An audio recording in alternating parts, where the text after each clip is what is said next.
Today is Holy Thursday. What does that mean, Holy Thursday? In our church, we look back and we remember what?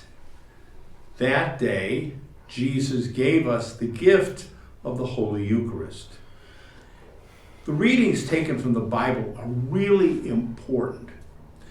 The first reading we have is from the Jewish Bible, the book of Exodus.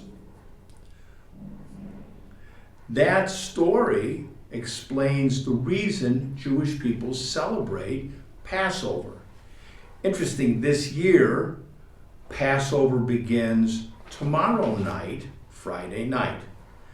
At that time, the Jewish people celebrated Passover as a celebration of their freedom from slavery in Egypt. Jesus and his followers gathered to celebrate Passover. But during the meal, Jesus changes it. Jesus takes the bread and he says, "Now this is my body given up for you." And then he takes the cup of wine and he said, "This is my blood poured out for you. Every time you eat this bread and drink this cup, you proclaim God's salvation."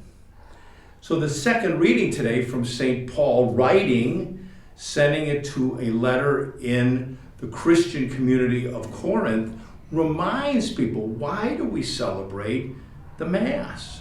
Why do we do what Jesus told us to do? To remember him and his teaching.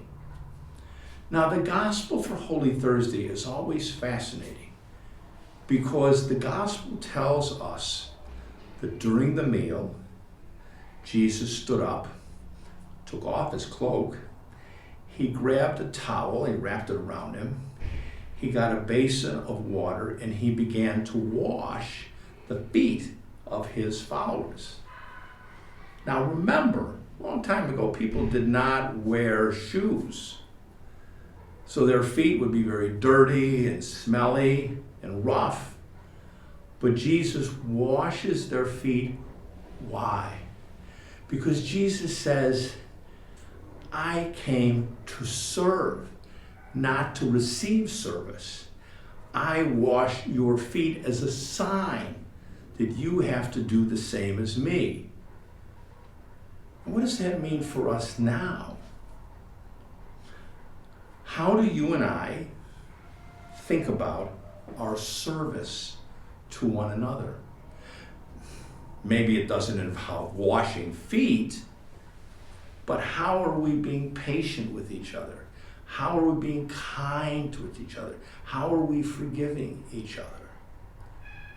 In a special way, today I was thinking about Holy Thursday in Ukraine. What's that like? Imagine you are in a church Holy Thursday night and you're praying and you're asking God to help you. And outside there's bombs dropping. You can hear shooting going on. And you're sitting there thinking, my future, my family's future, what's going to happen?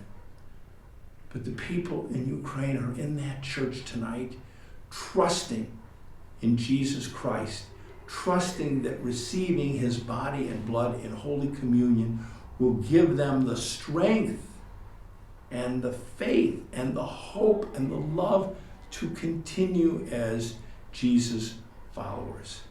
So tonight, in a special way, we should be thinking about our brothers and sisters sharing Holy Thursday, sharing the Eucharist that unites us all, but especially those people who are suffering and struggling and trusting in God's love.